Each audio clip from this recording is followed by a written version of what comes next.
జయ శ్రీమన్నారాయణ. నేను మీ icon astrologer Gattupalli Suresh Babu.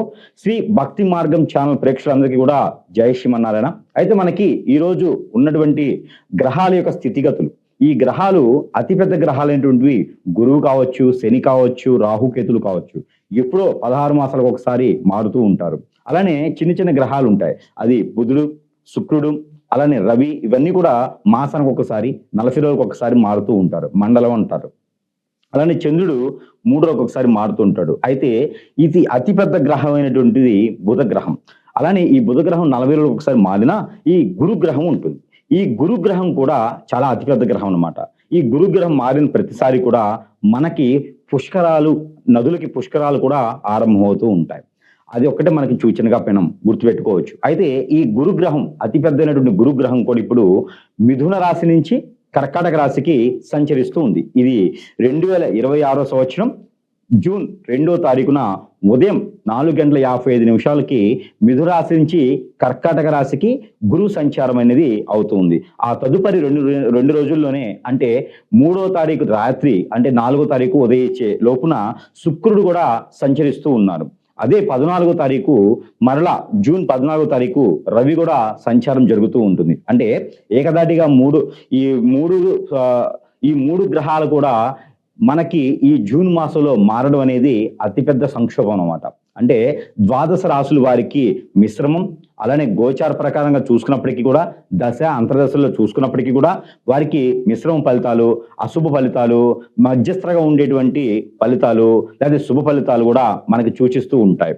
అదే తరుణంలో ఈ గురు మార్పిడి వలన ద్వాదశ రాశుల వారికి, అంటే మేషరాశి నుంచి మీనరాశి వారికి కూడా ద్వాదశ రాశిలో ఎలా ఉంటుంది అనేది పరిగణనలో తీసుకోవాలి. అప్పుడు ఒక్కొక్క రాశి గురించి మనము చెప్పుకుంటూ వెళ్ళాలి. అయితే ఈ అతిపెద్ద గ్రహము గురు గ్రహం కర్కాటక రాశిలో రావడం వల్ల ఇక్కడ మనకి చూసినట్టయితే కనుక మన భారతదేశానికి నిత్యావసర వస్తువులు కొంచెం రేటు ఎక్కువ అయ్యేలా కనపడుతున్నాయి. అలానే యుద్ధ వాతావరణం కానీ, వైరస్లు కానీ కూడా కొంచెం వెదజల్లేలా కనపడుతూ ఉన్నాయి. ఎవరైనా ఎక్కడైనా సరే ఈ నదుల స్నానానికి వెళ్ళేటప్పుడు కనుక ఖచ్చితంగా ప్రికాషన్స్ తీసుకొని వెళ్ళవలసిందిగా మనవి. లేదు అంటే కనుక ఖచ్చితంగా మనకి అది జ్వరంతోనో జలుబుతోనో మొదలయ్యేసి అది ఎక్కడ దాకా దారితీస్తుంది. అనారోగ్యంగా ఉన్నవారు, ఇమ్యూనిటీ పవర్స్ లేని వారు, పెద్దవారు, ముసలివారు, ఆరోగ్యం సహకరించిన వారు ఇలాంటి నదుల స్నానానికి, ఇలా జనారణ్యలో వెళ్ళకపోవటమే చాలా ఉత్తమం. ఊరిలో కాదు, మన ఇంటి పైనోళ్ళు, కిందోళ్ళు, పక్కనోళ్ళు, వెనకోళ్ళు, ముందోళ్ళు వెళ్తూ ఉంటారు. వాళ్ళు వెళ్ళినప్పుడైనా సరే అక్కడి నుంచి నీళ్లు తీసుకొచ్చి ఇంట్లో స్నానం చేసినా కూడా మనకి పుణ్య ఫలితం అనేది ఉంటుంది. అలానే పెద్దలకు చేయాల్సిన కార్యక్రమాలు ఉన్నాయి కదా, పుష్కరాలను చేయాలి కదా అంటారు. కావచ్చు, కానీ పుష్కరాల్లో చేయాలి అన్నప్పటికీ కూడా ఈ పెద్దల కార్యక్రమాలు మనకి తర్పణం అనేది ఆ పుష్కరాల సమయంలో ఇంటి వద్దనైనా, బ్రాహ్మణోత్తముల దగ్గరైనా, లేదా శివాలయాల ఆలయాల్లో అయినా సరే మనం తీర్చుకునే దానికి అయితే అర్హత ఉంటుంది, ఆ ఒక అవకాశం కూడా ఉంటుంది. అక్కడికే వెళ్ళి చేయాలి అనేది లేదు. మీ ఆరోగ్య సహకరించిన మేర ప్రికాషన్స్ తీసుకొని మీరు ఈ పుణ్య స్నానాలు ఆచరించవలసిందిగా మనవి. అలానే మనకిప్పుడు ఈ ద్వాదశ రాశులు ఏవైతే ఉన్నాయో, ఈ యొక్క జూన్ 2వ తారీఖు నుంచి అక్టోబర్ 31వ తారీఖు వరకు కూడా ఈ కర్కాటక రాశిలో సంచరించేటువంటి గురువు, ఈ గురువుతో పాటు మధ్యస్థంగా వచ్చిపోతున్నటువంటి శుక్రుడితో పాటు రవి, ఈ 3 గ్రహాల యొక్క కలయికతో శుభ అశుభ ఫలితాలు తెలుసుకునేలాగా ద్వాదశ రాశుల్లో ఒకటి మేషరాశి.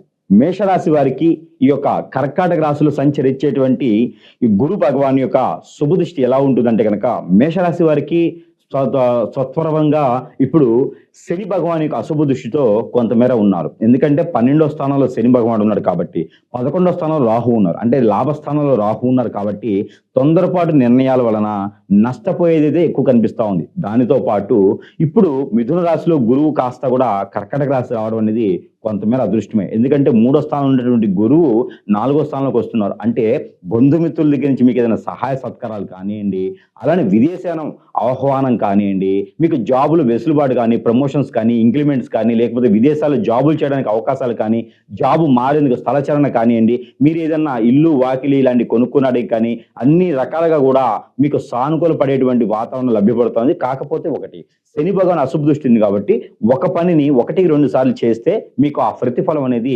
కనపడతా ఉంటుంది. మీరు ఓర్పుతో సహనంతో చేయాలి. తొందరపాటుగా తొందరపాటు ఏదైతే ఉందో 11వ స్థానంలో తొందరపాటు నిర్ణయాలు తీసుకున్నారంటే మాత్రం ఖచ్చితంగా మనం ఏది చేస్తున్నామో దాంట్లో లాస్ అయ్యేదానికి కనపడతా ఉంది. కాబట్టి ఈ గురు సంచారం ఏదైతే ఉందో ఈ జూన్ 2 తారీఖు నుంచి అక్టోబర్ 31 తారీఖు వరకు కూడా కర్కాటక రాశిలో సంచరిస్తారు కాబట్టి ఈ సంచరించేటి 3 రోజులు ఈ ఒక 4 మాసాలు కూడా మీకు అద్భుతమైనటువంటి ప్రతిఫలాలు అంటే ఆగిపోయినటువంటి పనులు మళ్ళీ మొదలవ్వటం గానిని, గవర్నమెంట్ కాంట్రాక్ట్స్ రంగాల్లో డబ్బులు రావటము, బిల్స్ ఏదైనా ఉంటే పెండింగ్ ఉంటే రావటము, అప్పులు ఎవరికైనా ఇచ్చున్నారనుకోండి అప్పులు కూడా వసూలు అవ్వడం మీరు ప్రయత్నం చేయాలి. ప్రయత్నం చేస్తే ఖచ్చితంగా వసూలు అవుతూ ఉంటాయి. ఇక ఆరోగ్యం అయితే మాత్రం కొంచెం శ్రమ కలిగేటువంటి సమస్యలు అలానే రాహు ప్రభావితం ఉంది కాబట్టి బ్లడ్‌కి సంబంధించినటువంటి సమస్యలు కూడా కొంచెం సూచిస్తున్నాయి.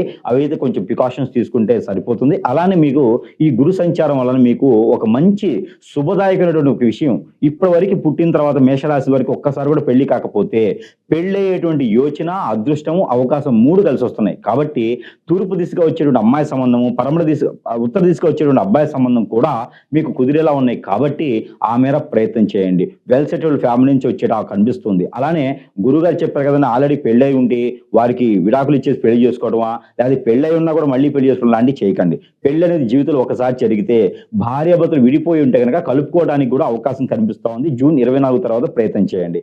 ఇక నిరుద్యోగులు ఏదైనా ఉంటే ఉద్యోగ ప్రయత్నానికి 24 తర్వాత ప్రయత్నం చేయండి. ఉద్యోగం కూడా మీకు వస్తుంది. అలానే 27 తర్వాత జూన్ 27 తర్వాత మీరు ప్రయత్నం చేసినట్టయితే గనక ఏదైనా రంగంలోకి ఏదైనా వనరులోకి మీరు మొదలు పెట్టాలన్నా, ఏదైనా వ్యాపారం మీరు మొదలు పెట్టాలన్నా కూడా చాలా అద్భుతంగా ఉంది. ప్రయత్నాలు చేసుకోవచ్చు. ఈ గురుబలం మీ మీద 180 డిగ్రీల్లో ఉంటుంది.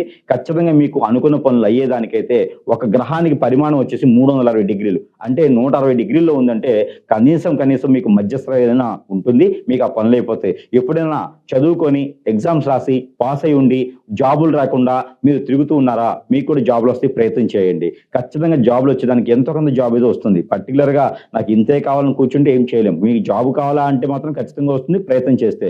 అలానే ఈ యొక్క గురువు వలన మీకు బద్ధకము, ఒబెసిటీ ఇలాంటివి కొంచెం కనిపిస్తా ఉన్నాయి కాబట్టి దానికి తగ్గటువంటి ప్రికాషన్స్ వార్మ్ వాటర్ తాగేటువంటి ప్రయత్నం చేసుకుంటూ ఉండాలి ప్రతినిత్యం కూడా. ఇక యోగా లాంటివి, జిమ్ లాంటివి కూడా ఆరోగ్యం సహకరిస్తే చేసుకుంటూ ఉంటే ఆ బద్ధకం అనేది తగ్గుతుంది. శని భగవాన్ అశుభ దృష్టితో పాటు రాహు యొక్క అశుభ దృష్టితో పాటు బుధుని యొక్క అశుభ దృష్టితో పాటు కేతు యొక్క అశుభ దృష్టితో పాటు మీకు గురు బలం కూడా ఎక్కువ వచ్చింది. కాబట్టి ప్రతి నిత్యం కూడా అనుకున్నవి అవ్వడానికైనా అందులో ఇంకొక విషయం ఏంటంటే గనక పెళ్ళై ఉండి ఇటీవల పెళ్ళై ఉండి ఒక 5, 6 సంవత్సరాల క్రితం పెళ్ళై ఉండి మీకు పిల్లలు కూడా పుట్టలేదు అంటే గనక ఈ యొక్క సంవత్సరంలో మీరు ప్రయత్నం చేయొచ్చు.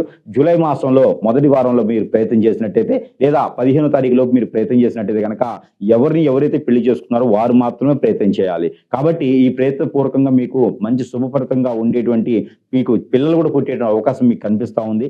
దీంతో పాటు ఆస్తులు తగాదాలు గాని, వీలునామాల విషయాల్లో గాని ఏమైనా ఉంటే కూడా అవి కూడా మీకు సూచిస్తున్నాయి కాబట్టి, ఇక మీరు రంగంలో ఏదైనా కొత్తగా వ్యాపారం చేయాలనుకుంటే గనక మర్చెంట్ షాపులు, సూపర్ మార్కెట్‌లు అలానే మీకేదైనా గోల్డ్, సిల్వర్ లాంటి వ్యాపారాలు, పాలకు సంబంధించిన ఉత్పత్తులు లాంటి వ్యాపారాలు కూడా మీకు చాలా అద్భుతంగా ఉన్నాయి. ఈ రకంగా మీరు ముందుకడుగు వేసినైతే గురుబలం మీకు చాలా అద్భుతంగా ఉంటుంది. ఇకపోతే మీకు గురుబలం ఇంకా మీకు బావుండాలి, శుక్రుని యొక్క బలం మీకు ఇంకా బావుండాలనుకుంటే గనక చిన్నపాటి పరిహారాలు చేసుకోవచ్చు. ఆ పరిహారాల నిమిత్తం ఏంటంటే గనక బ్రౌన్ శనగలుంటాయి. మనకి నాటు శనగలంటారు.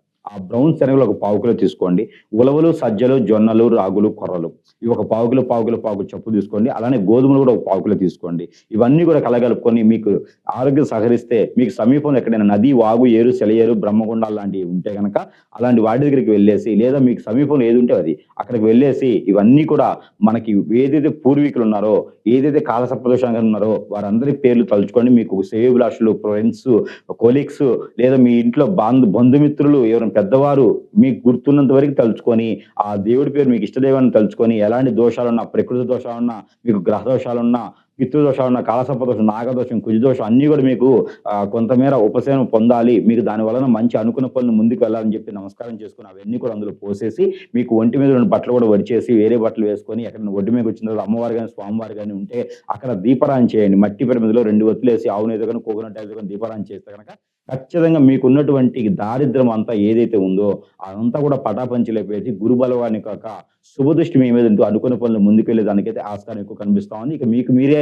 చేయవలసినటువంటి పరిహారం ఏమిటంటే గనక గ్రీన్ కలర్ నిమ్మకాయ ఒకటి తీసుకోండి. ఆవాలు, తెల్ల ఆవాలు ఒక చిటికెడు తీసుకోండి. ఈ 2 కూడా తల చుట్టూతా 7 టైమ్స్ దిష్టి తీసేసుకొని పారేటువంటి నీళ్లలో కానీ, పొదలగాని చెట్లలో కానీ వేసేసేయండి. ఇలా చేసినట్టయితే నరదిష్టి, నరఘోష కూడా మీకు కొంచెం తగ్గేలా కనిపిస్తుంది. ఇది వారంలో ఒకసారి చేయొచ్చు.